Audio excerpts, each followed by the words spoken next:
Hey, my name is Ray Flores. I'm a proud and loyal member of the First and 10 Tailgate. You're listening to First and 10 with my man, the main man, Foz.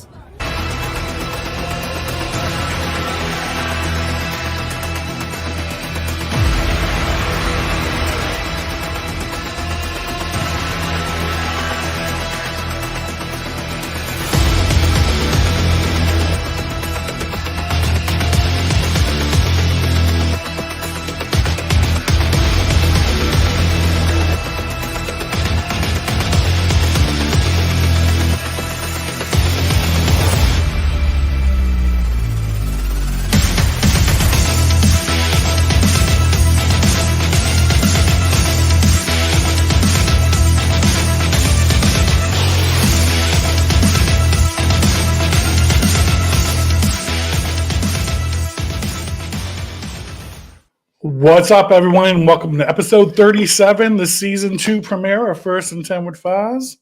Maxwell, it's been a while, bud. Welcome back. You happy to be back doing the podcast finally? Yeah, you let me out of the closet finally. I've been in there since January. So it's because you got that Cubs hat on. That's why. Back out and ready to roll. Awesome, man. Awesome. So we're going to do a little catch up of the previous off season. Again, we took a break. We didn't want to overload you with the same old garbage for a few months in between then and now. So we're going to go through everything. I want to start off the show, though. One big thing that happened in the offseason is myself and my buddy Juan Salazar got entered into the ESF Hall of Fame, which is a great honor, and it's awesome to be in there as a Bears fan and get some acknowledgement for the fan love out there. So congratulations, Oso, Juan. It was quite the shock, man. Quite the honor, though. Congratulations. Thank you, sir. Well deserved. Well Thank you, deserved, sir. Well, let's get right into it, man. I mean, we ended the season not on a good note. We let the Packers slip into the playoffs, and they definitely went longer than we wanted them to. Jordan Love looks like the real deal. Jordan Love looks like the real deal. The Lions had a good run of it, too. Kind of a goofball end to their season, in my opinion, but we can leave that for the Lions podcast. Yeah. But right after the season was over, man, we got rid of Eberflus and we kept Getsy. And I know everyone. The opposite. Oh, I'm sorry. We got rid of Getsy and we kept Eberflus. Not the most popular pick. I think everyone was happy that Getsy was gone, but everyone was a little shocked about Eberflus.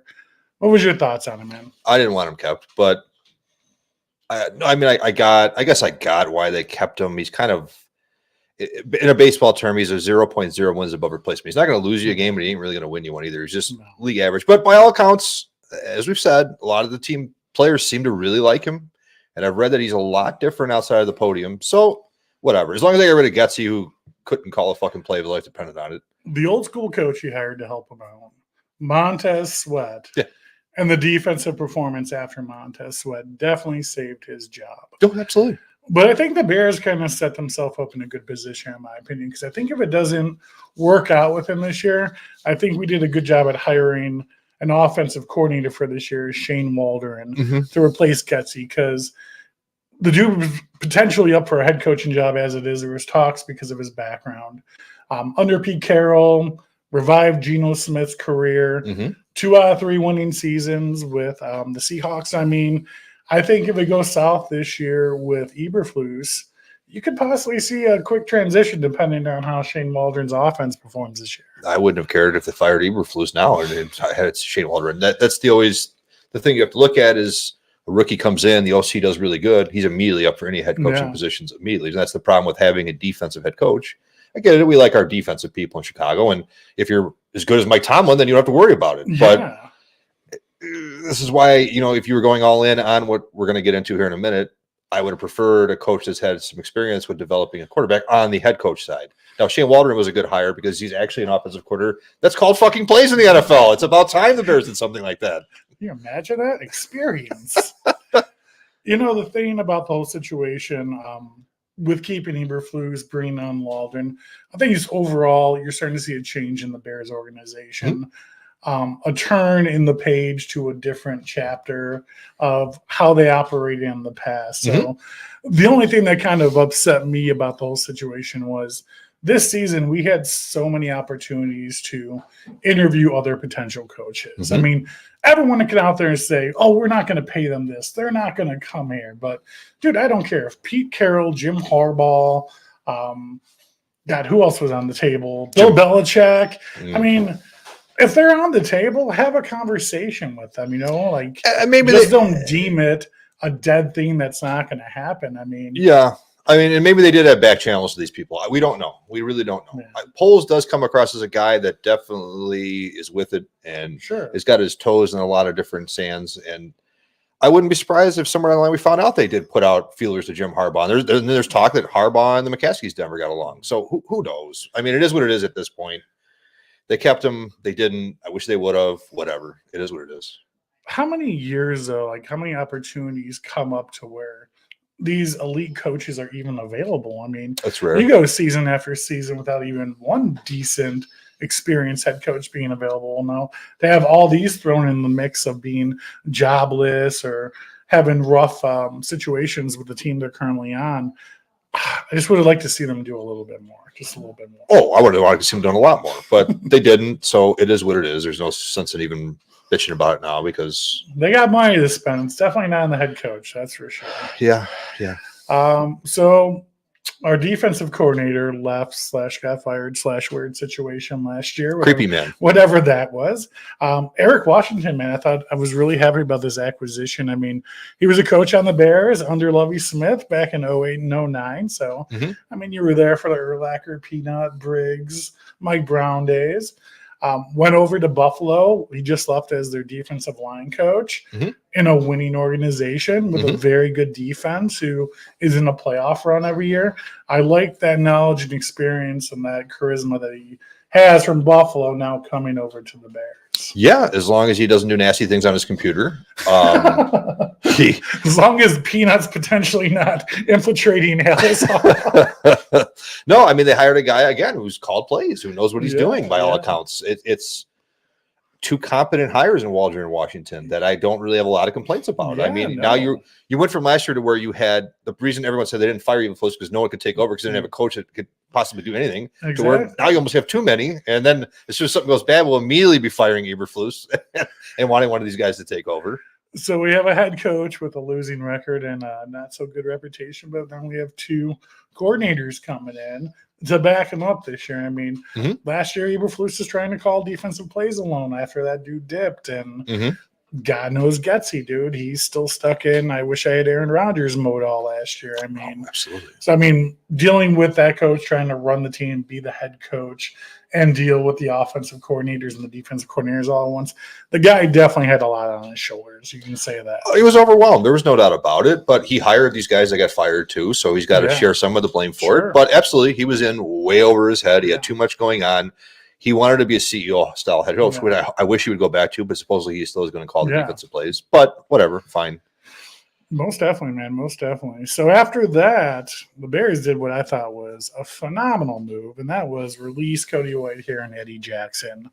A lot of dead weight, $23 million in salary cap. Lifted off that. I mean, Eddie Jackson had one good year and a half and injury prone. Cody Whitehair came here. He was a nice guy, but again, he didn't do what he was meant to do when he came here. Cody Whitehair was good in his day. He was a above serviceable lineman when he was younger and healthier. The Bears moved him around a ton, and he helped him out a lot. The last 2 years, he's been nothing but a turnstile, but Father Time is undefeated. Yeah. Eddie Jackson was just – I mean, that one season, though, that one season was so good, he actually made the list of top 100 Bears of all time. Yeah.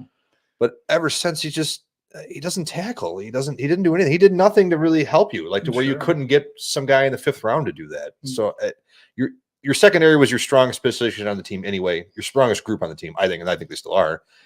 It was a no-brainer to cut him. I mean, the ridiculous contract Ryan Pace gave him was just so stupid. Yeah, dude. I mean, if it was a half as much as less money than he was making, sure, potentially keep him on, but dude, he was way overpaid, and it was dead weight by the time. Nothing but dead weight. They already signed Simone Biles' husband. I forget his name. I mean, he's already an upgrade over Eddie Jackson as far as I'm concerned. Oh, dude, 100%.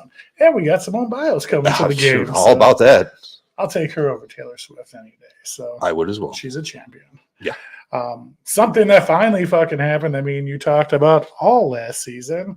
Jalen Johnson got his contract, man. 4 years, $76 million, and probably the most deserving contract on the team that was done in the offseason. Earned every inch of it, and I'm so happy I don't have to worry about that nonsense anymore. Yeah, I thought they were for sure going to franchise tag him or whatnot. But I mean, but then, I think that was the intention, but this contract obviously came together really quick then. I remember 2 days before it happened, Poles was on talking we've made a really fair deal. We feel really good about it. And then it's like, damn it, they're going to franchise. And then this contract went through 2 days later. So great. I'm ecstatic he's coming back and he's going to be here for the foreseeable future.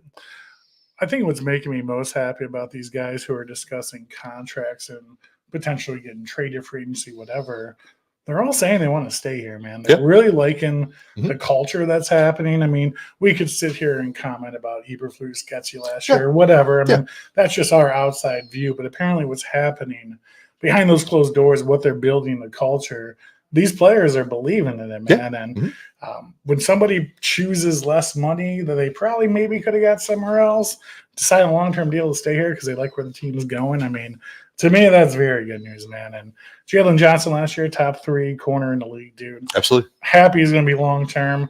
I feel bad for the people that bought his jersey, though, because he just switched to number 1. Hey, that's what you get for buying these modern players' jerseys, Do dude. not buy a jersey unless they're retired or going. Or been here for a solid 10. Yeah. Then you don't have to worry about it. Dude, 100%. Speaking of someone who didn't want to stay here regardless of money, Darnell Mooney turned down 3-year, $30 million, but got more. The mug turns around and goes to Atlanta. That's wild. Gets $39 million for 3 years, dude. I'd love to hear what my guy, the Falconator, has to say about that, dude, because Mooney last year single-handedly cost us a couple games in his hand, dude. Definitely one. I don't think I think he was too hyped by the previous regime and owner to his abilities. Yeah. At the same time, he played below any ability he had probably the last 2 seasons. I always thought he was like a number 3, number 4 wide receiver. And I don't really ever thought differently of him. And I still don't. And good for him. Hey man, go secure that bag. Good for you, man. I don't hate him for that.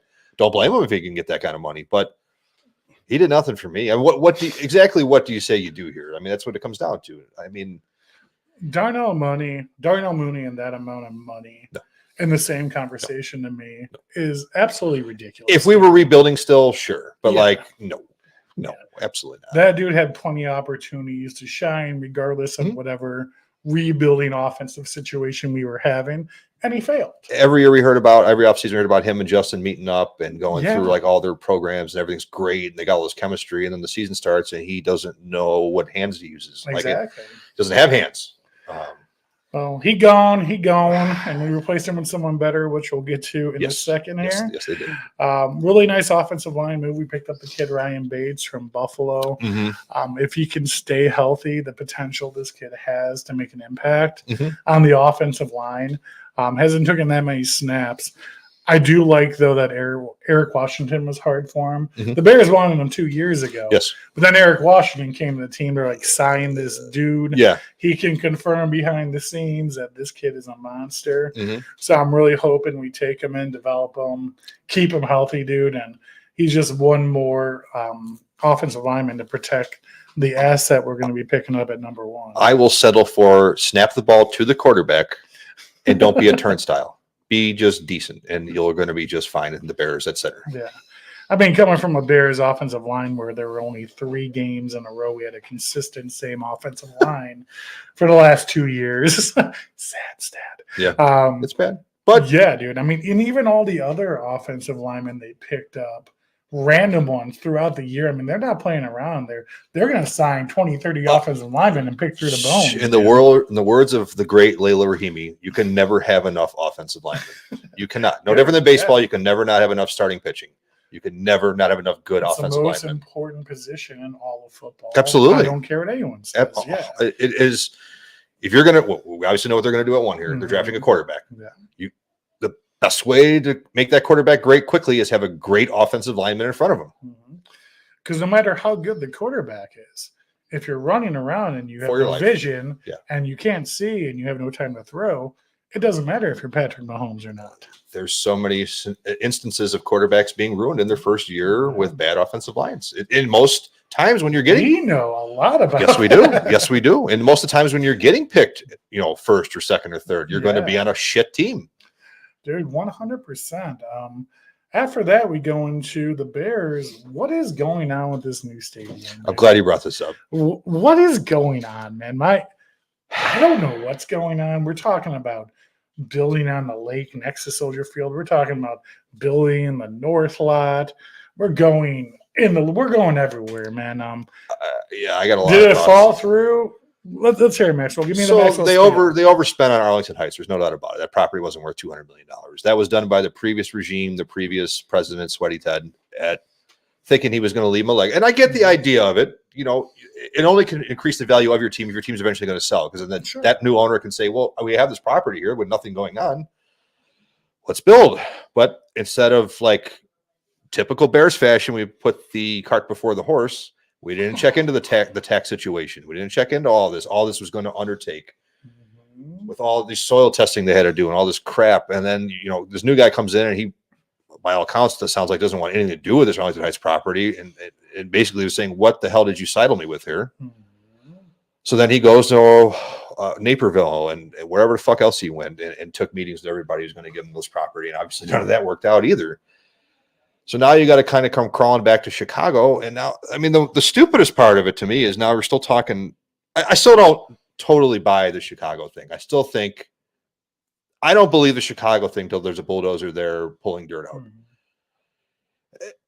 Where is this going to go over there? The Chicago thing, I think the number one reason, the number one complaint from the fans and why the fans themselves are so happy about a potential move is parking. Yes, it's horrible. Parking. It's horrible there. You have to walk, no matter in your best parking spot closest to the stadium, you're walking a quarter to a half a mile to get into the stadium. Absolutely. And then you're still the most important part of all that though is the Arlington Heights things, the Bears would own it. Anything that they have there, they would get all the profit from it. Which if they did want to sell any ways down the road, what does your value go up to now? Tremendously. You don't have this ham-fisted Chicago public park district bullshit with the turf and all this nonsense that now it sounds like it's still going to be publicly owned. Yeah, which it's so stupid. And then on top of that, why are you talking about this the week of the draft when you're going to have the number 1-9 pick? That's all should we be talking about. Like, dump this in the middle of May when we have nothing to talk about. Like this. Why does this have to be tomorrow? This is so stupid.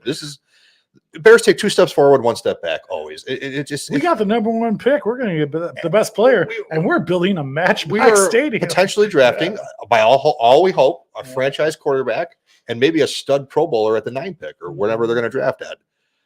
Why are we worried about the Chicago lakefront glad-handing bullshit with the mayor? It's so stupid. I mean, it's just typical Bears. It infuriates me that this is where we're at when everyone was all excited about us actually building a state-of-the-art complex. And just like everything previously discussed, though, until something's concrete, 100%. I'm just going to take it all as hearsay. But I'm with you. I'm not liking what I'm hearing currently. And this stuff tomorrow, the Bears didn't even announce it. It's really bizarre. I don't know what the hell's going on, and it's really bad optics for this week.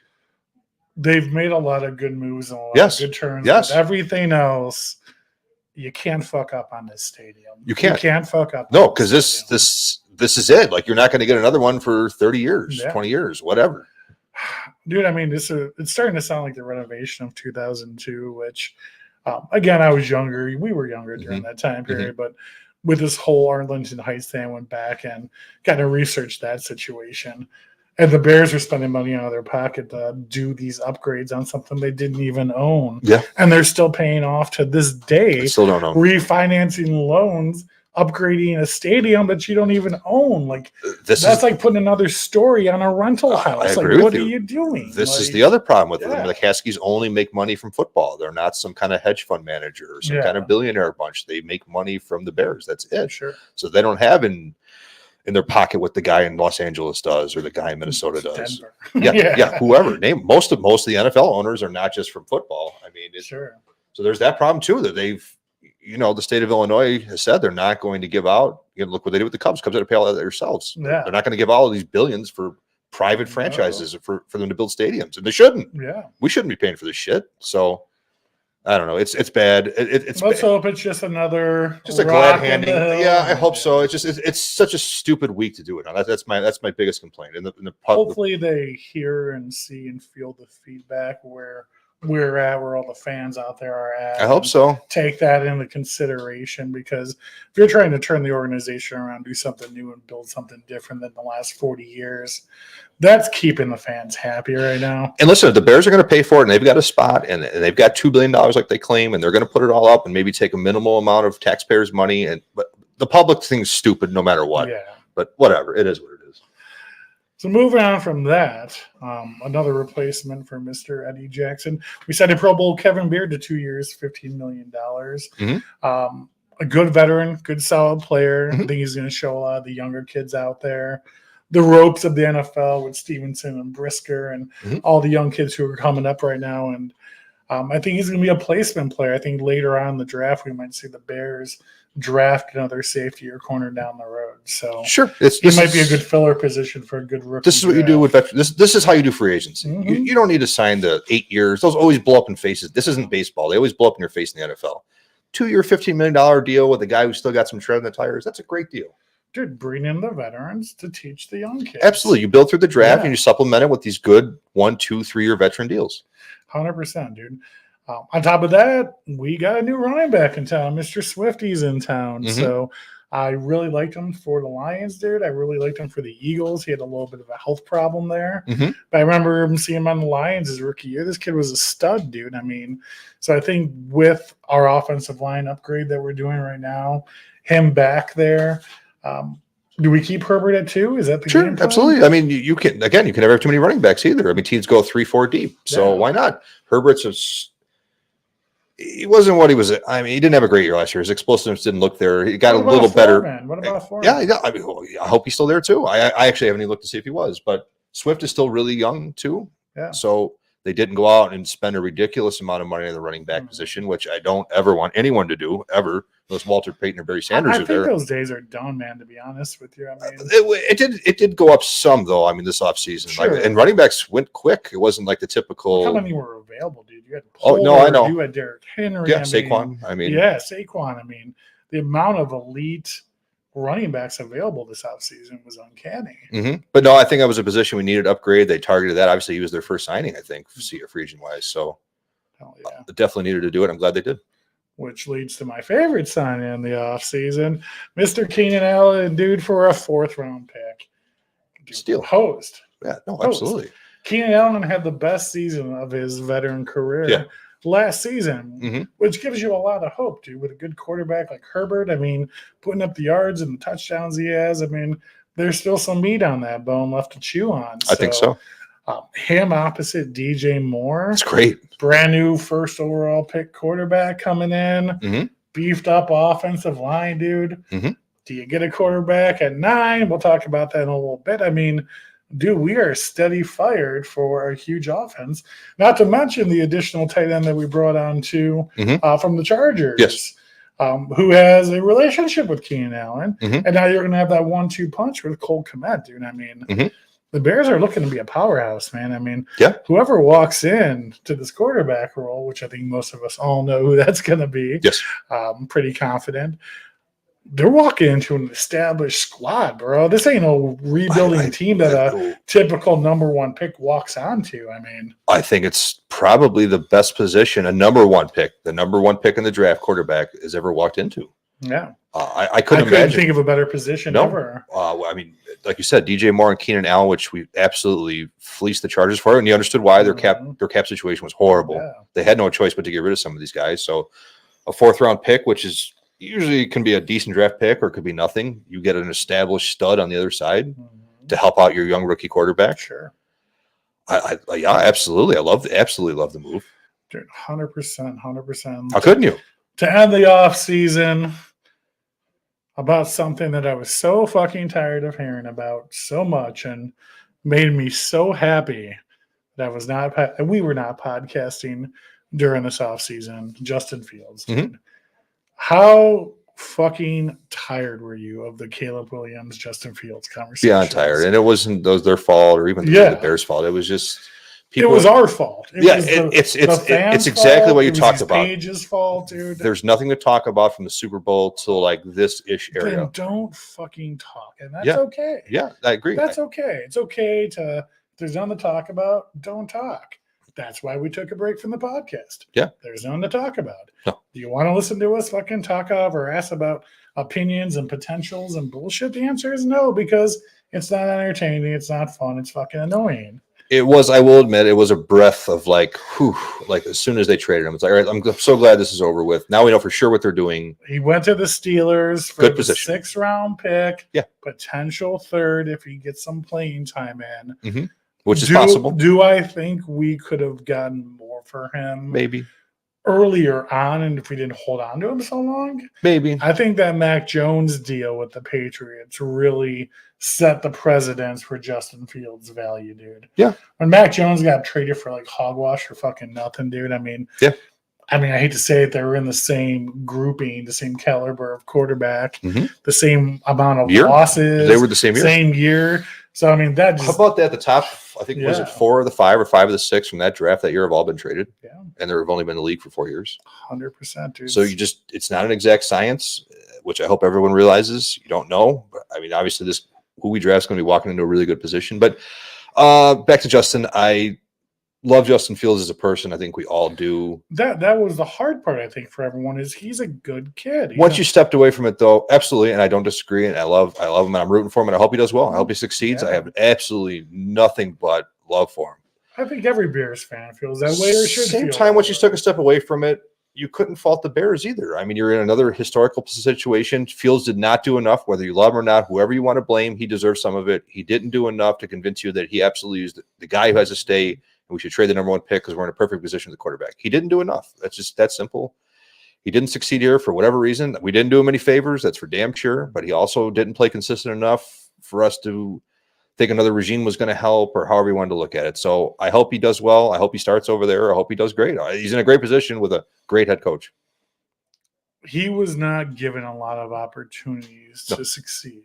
No. But with that said, he was given some opportunities to succeed, and he failed. Yeah. He had a lot of time in the pocket this last year. Early, yeah. A lot of vision issues, scrambling issues, decision making. If you look at the stats, his middle of the field was almost non-existent. Yeah. He didn't feel comfortable throwing there. Obviously this is going to be on polls, so this is a huge decision. But I'm not like I understood the football decision they made, and it doesn't make me mad that that's what they did. Those miraculous one-off crazy runs and plays and throws. I think everyone who was like super gung-ho for Fields, those images, those memories are just stuck in your mind. Absolutely. And you think like, this is the guy, this is the great guy. I agree. But I mean, if you minus those plays, those awesome things that happened, they were few and far between compared to the overall amount of time. I like to liken him to some of you Cubs fans or baseball fans out there to Javier Baez. He makes the spectacular look easy, but he makes the easy look spectacularly hard. Mm-hmm. His raw talent is incredible, and it's so incredible that he can just get out of any situation and make any play from nothing. Mm-hmm. But the simple stuff he just didn't do well, and he couldn't consistently do it well. And it happens. Sometimes some guys just are super talented and just never totally figure it out. And that's nothing against him. That's the NFL. I mean, there's more of that than there is guys becoming Aaron Rodgers or Patrick Mahomes. There's a lot more of that. Yeah. Dude, I definitely want him to go on, succeed. You're going to have Mike Tomlin. You're going to have Russell Wilson. You're in the best organization of football. A Hall of Fame coach. Best organization of football. Yeah. But again, if you don't, I mean, that's really going to show if the Bears made a right move or not. Absolutely. I mean, him succeeding, if anything happens with our number 1 pick, that could be Ryan pulls his ass down the line, my friend. Oh, no, it's going to be like this. Yeah. He put it all on this. Like he decided, and hey, man, I'm happy the Bears are letting a football guy do football, and he's the only guy doing the football. This was his choice. We trust him for other stuff, so let's trust him here for now. If Fields balls out in Pittsburgh and whoever they draft doesn't, he's going to get fired. There's no doubt about it. And if it's the opposite, then he's the hero of Chicago. I mean, that being said, on statistics, he'd be the first quarterback in 105 years to leave the Bears Sure. and go somewhere else and be successful. Yes. Out of all the quarterbacks we've had, the 40, 50 quarterbacks over the last almost 40 years, no one has came to us and sucked and went somewhere else and achieved. I mean, you could argue we haven't even had a quarterback in 40 years. So, I mean, we just had guys that occasionally would throw some touchdowns and have a good season here or there. So going to the draft, the Bears have the number 1 pick and the number 9 pick. No second rounders, and we have some late rounders coming up, all depending on what we're going to do. I mean, if we're going to trade that number 9 pick. Otherwise, we have the 111th overall pick in the 3rd, and then the 123rd overall in the 4th. Mm-hmm. So the number 1 pick, it's obvious. I mean, I think everyone's 100% locked in on Caleb Williams. It's 100%. It's not even a debate anymore. There's no reason to fight about it. No reason for anyone else to bitch about it. He's going to be your quarterback. So you can like it, not like it, hate him, love him. I don't care. He's going to be your quarterback. So you might as well just get on board and see what he can do. I've been saying this to all my friends during the offseason and when I've talked to about this off the show, obviously, but I don't care if Mickey Mouse is back there throwing the ball. I don't either. I want team victories. Mm-hmm. I want competitive games. Mm-hmm. I want to beat the Packers. Mm-hmm. I want to potentially go to the playoffs. I don't think we're anywhere near being a Super Bowl running team. No. But, dude, I would take beating the Packers this season as a fucking Super Bowl victory, dude. I mean, that's kind of where I'm at over these last few years of the Bears. Like, I mean, let's just beat the Packers. You know what I mean? Well, I mean, going into this season here, this is a team. I mean, and on the flip side of the coin, and I know we're talking about their 1 pick, but this is a make or break season for your head coach too, I think. I mean, if they come in this year and they just dog walk and they go 5-12, he's gone. So, no, I mean, this team should be a 9-10 win team and like competing for the playoffs this year. Should last year's team though. So I mean, sure. Given that hesitation, I'm gonna be cautiously optimistic. Of course, because we're bringing in a rookie quarterback, and you have to be. Mm-hmm. And CJ Stroud, that's a unicorn situation. That's not a standard situation. Yeah. So, and dude, CJ Stroud, like you said, was not the unicorn last year. It was between Drake. Who was the first 2 last Bryce year? Young. Bryce Young and CJ Stroud. Yeah. Mm-hmm. So I mean, again, everyone went high on Bryce. Yeah, Bryce Young, was it? Yeah, Mm-hmm. Bryce Young, thinking he was going to be this all-star stud, and dude, he shit the bed the first year in the Panthers. Not to mind you, the Panthers have a shit team. They're barely an NFL team. But Caleb Williams is going to be walking into Tyreek Hill had more babies last year than the Panthers had victories. Just for the record. That's all like a little fun stat. That's so funny. No, he's walking into the best possible situation with an established, 1-2 wide receiver, a good tight end, a decent offensive line, a good defense. He's walking into a hell of a situation here. And I mean, everything I've seen about him from the football perspective, that's all we should care about is his football playing. He's got a cannon arm. He can make plays on the move. Mm-hmm. He's not going to run like Fields, but he can run if he needs to, which, everyone can worry, oh my God. And now everyone's saying, oh my God, this guy can't run. Yeah. Well, you got to pick a lane. I don't give a shit, like you said. As long as he comes out and plays good, we win. He's great. Even just good. Be very good this year. That's all that matters. That's all I care. I don't care about any of the other bullshit. It was so dissuading hearing about all the stories and all the things the offseason about everything he didn't say. Never said any of it. Again, like the speculation and like all the crazy it was all rumors. Like it's just people with nothing better to do but make shit up. And it's the world we live in now. And you have to like super closely look when you're reading these articles or these posts, like who's sourcing this? Yeah. Where is this coming from? And it's always like John and Bill's Twitter. It's always like some bullshit like this. And it's like, what? This ain't true, but like this is the world we live in now. I mean, this is the world of fake news, and like everyone believes everything everybody says. So like it's just where we are as a world. So you got to look deeper. The key thing I can tell you is look deeper into stories. There's not like a link story with like 3 NFL scouts told me this from like a guy you respect and trust. If Adam Schefter doesn't say it, or like for the Bears, like if Dan Weeder or somebody isn't saying it, like or Brad Biggs, like it's bullshit. Like don't read into it. Like by all accounts, everything I've heard polls talk about, and even today was talking about like how great his dinner was with him, like how much he's super into football. He only wanted to talk about football. He didn't want to talk about any other shit. Like this is the stuff you need to listen to, not like he paints his nails. Who gives a fuck? I don't care. Like football's all we care about. Yeah. Keep it 100. So I went through what I would call a transition period of thought and acceptance throughout this offseason. Being a long-term, lifelong Bears fan, from 1986 to current, trying to understand that the Bears were going to keep this pig and not trade it is hard to accept, because every single Bears regime since 86 to current, anybody would have traded this number 1 pick to try to get a haul of something. The Bears are saying, no, we're a new regime. We're doing things differently. Our team is ready to win now. It's just a hard pill to swallow as a lifelong Bears fan, because them keeping this pick and taking Caleb Williams and announcing pretty much like they're for sure doing that a month or 2 before the draft is a very uncharacteristic thing of a Bears organization. Sure, we all have PTSD. I will say even last year with Ryan Poles, dude, Ryan Poles was a fucking fox last year, dude. And he was look at one hand when his other hand's doing something. So, I mean, he did pull that last year. I'm not saying he's going to do that this year with Caleb Williams and the number 1 pick. No. But again, you see these things, you go through the history, you go through what the Bears have done throughout the years, and it's just hard to believe that, like, we have the number 1 pick, we have this generational talent, we're going to draft him, we're going to keep him, and we're not going to pull some charade shit last moment. No, I mean, if they had kept Fields all the way through the offseason, then maybe you could say that they're going to do this. But no, I mean, he let you know as soon as he traded Fields, this is what we're doing. He's not going to trade to draft the 4th best quarterback that he thinks. He obviously traded Fields because he has a guy that he wants to pick. It's Caleb Williams. That's who he zeroed in on.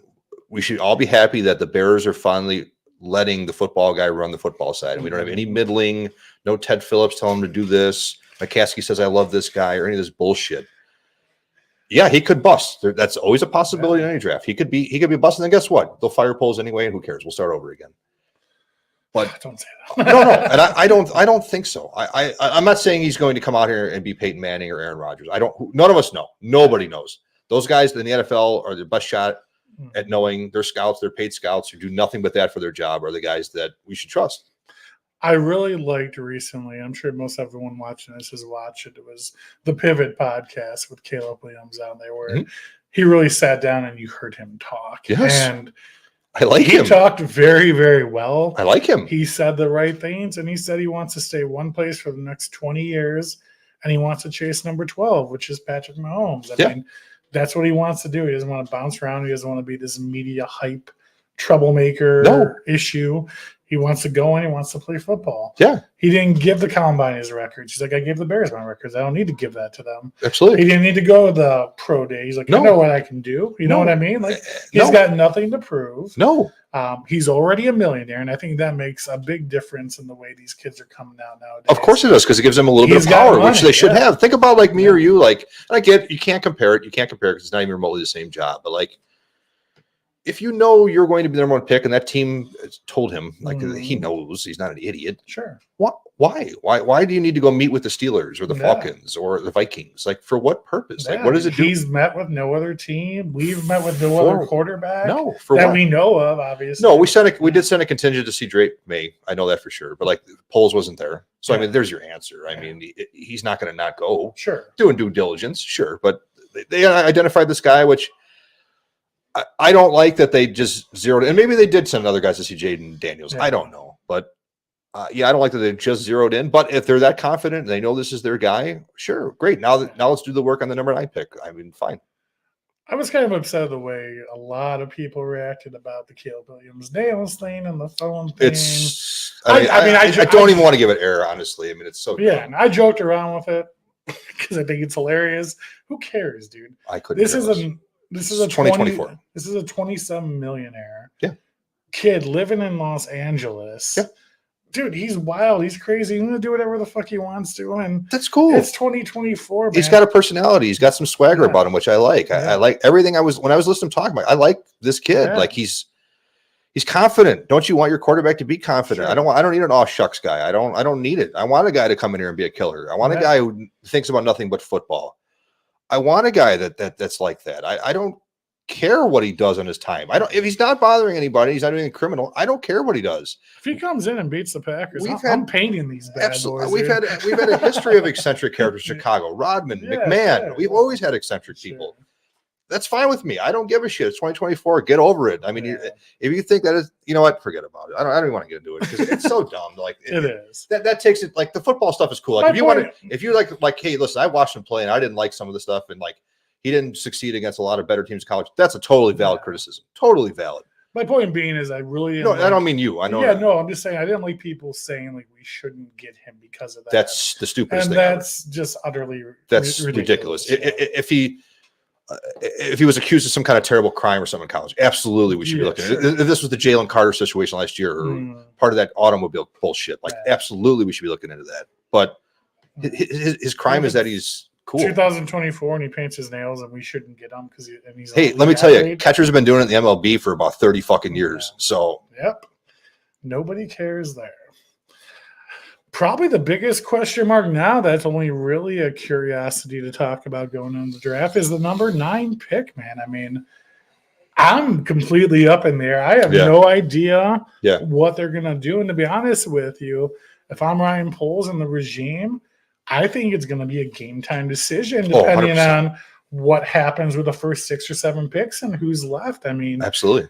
We need an offensive lineman. Joe Alt, if he's available, we want him. It's an instant. Marvin Harrison Jr. could fall and be available. Sure. At 9. Sure. I mean, Odami. I mean, dude, there's Dunze or Neighbors could fall. Brock Bowers, the tight end from Georgia, could fall. You just don't know. I mean, there could be a severe run on quarterbacks. I mean, which there's a severe drought in quarterbacks in the NFL. So you might see some of these other positions. I mean, look at Minnesota and Denver and the Raiders all want quarterbacks. And the first 3 picks in the draft are going to go quarterbacks. So there's only so many to go around. So teams are going to start getting desperate quickly and start, you're going to start hearing about the Bo Nix and Michael Penix of the world. And people are already wetting themselves over J.J. McCarthy, which is wild. I don't know. I don't see what they're saying. I don't either. But every year there's always that guy that teams talk themselves into, and he's a cipher. You see what you want to see in him. So, I mean, the Bears are in a great position at 9 because you have a team that's ready to win now.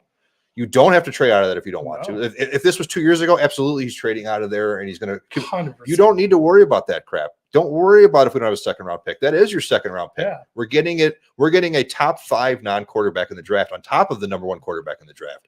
That's a hell of a situation. You're going to enter in theory, 2 potential Pro Bowlers right away in your starting thing. I mean, they're all pro players at least. Walking onto a team with a bunch of savvy veterans to teach them the way and mold them into the NFL play too. I mean, dude, it's a really good position, man. It's who knows if somebody, and as a traditional Bears fan, I will say it, they're gonna fuck it up somehow because we're all conditioned. I know we're all conditioned to feel that way. I'm keeping an open mind going forward. Absolutely. We've seen what Poles does when he wants to build more draft pick stock. He has no problem trading down. At the same time, the number 6 pick supposedly is for sale. What if Harrison falls there or Joe Alt's there and he wants to trade up and get rid of that 3rd round pick? Cool with me too. We got to give him the confidence. All of us need to just try to shake out the old stuff and let him do what he thinks is right and just be on board with it. But I could see them trading up, staying at 9. If like there's 3 players they want and 9 pick comes up and they're still there, trade back a spot. I don't want to see them trading further than like 11 or 12 though. Sure, I agree with I don't want to go any further than that. Like I want us to get a world-class player, which we should be getting even at like 10, even if they trade back a spot or 2. Sure. To grab some more draft capital later. But I heard him talking today. He said he's not, that's not his mindset. His mindset is, we'll see how the draft board falls. So you're going to have a top one of these 3 positions available. You're going to have a defensive end. You're going to have an offensive lineman. Tight end, I mean, we just got the guy from the Chargers. You're saying Cole Kmet. I wouldn't put him too high on the list, but I'm thinking more defensive lineman, offensive lineman here. Or wide receiver. Yeah. But we just picked up Keenan Allen, too. Keenan Allen's old. Fair. He could be a mentor. I mean, there's a lot of ways you can go about looking at it, but you fall into that position. Maxwell, where do you think the Bears need the most from right now with that position? And I've thought about it, talked about it with a lot of people. In 2024, I want offense. I want offense. So if the Bears' number 1 offensive lineman is there, that's probably what I want. Joe Alt, dude. If Joe Alt's there. If Joe Alt's there at 9, it's going to be beyond a miracle. I don't see it. But you don't know. These drafts can get weird and funky quick. Teams start trading for quarterbacks and start jumping in. Last year with the Texans, man, that was crazy first 10 picks last year. Absolutely. So that would be my number 1 with a wide receiver being my 1A probably. Now, listen, if Marvin Harrison Jr. is there at 9, I'm not even thinking about an offensive lineman. I want him immediately. you don't know. What if one of these two falls to 6 or 7? I mean, then it's a tough choice, man, because you're going to have the opportunity to get a top caliber player for all positions. Again, like I said, you're going to get a top 5 non-quarterback. Yeah, that could all benefit your team greatly in different ways in different positions. Like, absolutely. How do you choose? You know what I mean? It's a hard. I am with the number 9 pick. The only thing I don't want them to do is to trade out to a certain point, but I'm cool with whatever they decide to do. That's kind of how I look at it. If they want to trade up, they want to draft a 9, trade down a couple spots, I'm cool with all that. I'm good with anything they do. And we talked about it before the show because Ryan Poles even came out today and said he's really not worried about trading to get a second round pick. He's happy with what they have currently. Sure. I mean, we went crazy last year with the picks, dude. I mean, this year we got some key picks for some key positions of what we need. And we have a ton of money still available. So, I mean, the Bears are in a very great situation. You don't know, there's always going to be that veteran guy that gets cut at camp or like just out of camp you can pick up. So don't get too, not me or you, like anybody out there, don't get too worried about, oh my God, you didn't get more picks and like that. That's not where this team's at. This team is ready to win now. And dude, depending on what happens for the first half of the season going forward, dude, look at Montez Sweat getting traded before the trade deadline. We got him in the middle of the year, man. Sure. Not to say another team's not going to drop an awesome defensive lineman, and the Bears have the money and the room. You just don't know. I mean, with these other like the Vikings went and got they got an extra first round pick in the draft this year. They're going to definitely look to move up to get a quarterback. The Raiders, I mean, do you think Denver is going to go in with Zach Wilson and whoever the other guy they have is at quarterback with Sean Payton coaching that team? Yeah, I don't see it. They're going to want to try to trade up and get into there. And Denver has the most money out of anyone. Who knows? I mean, you don't know. This could benefit the Bears like crazy. I mean, what if like 5 quarterbacks, 6 quarterbacks go in the first 8? You don't know. There's a very high potential of that happening. Absolutely. Then you're really sitting in the catbird seat. And then you can do whatever the hell you want. So the Bears are in a great position. Like being at 9 is great for them. It's perfect for them. Like if they were at like 17 or 18, like you still would feel good. You still feel good, but like that they can get 2 perennially top 5, like the top ranked quarterback, no matter what you think, and then a top 5 non-quarterback player at that is exactly what you need. Yeah, I'm super excited, man.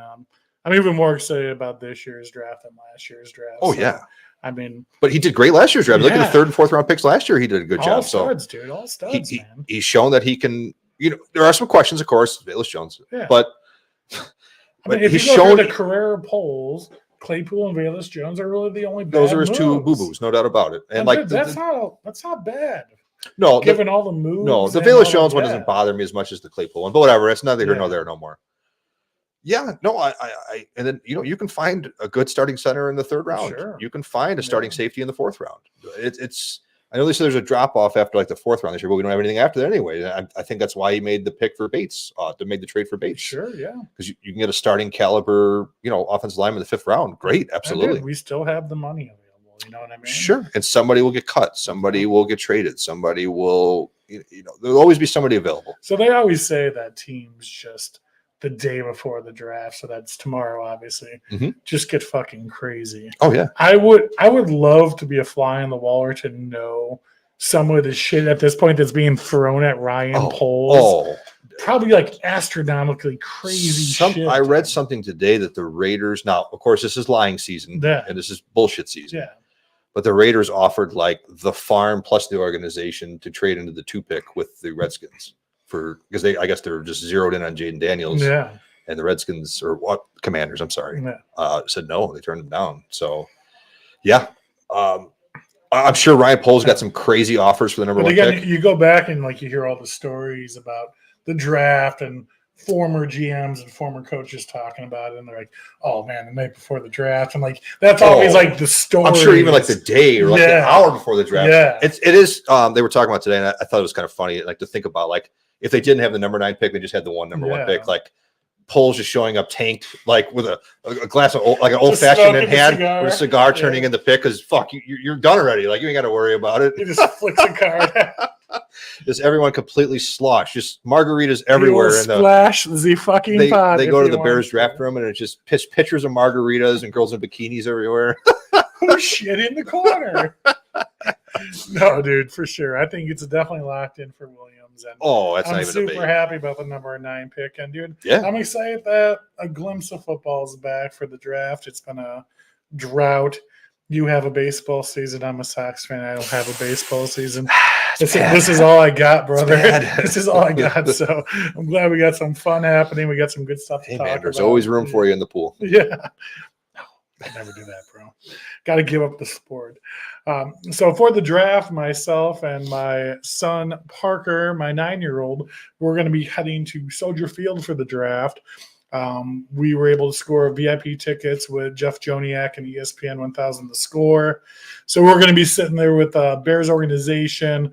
Players are going to be there. So I'm pretty sure we're going to hear Caleb Williams get announced at Soldier Field on Thursday. Pretty excited about that. Absolutely. We'll be packing up the cars super early at 4 a.m. the next day and heading over to Detroit, where we'll be in Detroit, me and my wife, the rest of the draft weekend. For those of you going, we have the Superfan Summit, dude, the biggest tailgate event that I've ever personally heard of. You have tailgate crews from all around the country all coming together for one tailgate, setting up, showing you what they're all about and what makes their tailgate special. And it all comes together at one place, man, which I think is a really cool idea. So the Blue Crew, enough said, What the Bucks, the Bengals, the Nats, Swoop and D, Tailgate Joe. The First and 10 tailgate is going to be there also. We'll be setting up doing the Hallis Tower. Me, Bear Mysterio, Tian, Nessa, Mrs. Foz is going to be there. We're going to be having a blast prior to the second round. That evening after the draft is over with, anyone who knows Big Willie and how crazy he is, Big Willie is throwing the biggest Superfan dance party ever. He's rented out a club that's BYOB in Detroit. There's well over 250 people already confirmed going. So after the draft in Detroit, we're going to have a dance party with all the super fans. So it's going to be an awesome opportunity to mingle and market and get to know everyone from around the country. So many people who watch the show, fans we've had on the show last season and are going to have on the show this season are going to be there. I'm looking forward to meet them in person. It's going to be a hell of a weekend, my friend. Don't forget to hydrate. Then we drive home on Sunday. Ooh, nothing like it. You get that hour back from Detroit. True. Though, so it's like you're going in the time machine on the way home. True. So I am pretty happy about that. But not as happy as I am to be back on the podcast. So we're not going to be back consistently every week as of yet. We will be back next week to go over the draft picks and what the Bears did this weekend coming up.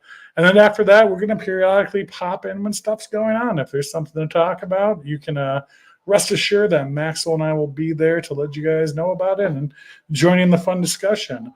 Other than that, guys, it's good to be back. I appreciate everyone coming out and watching.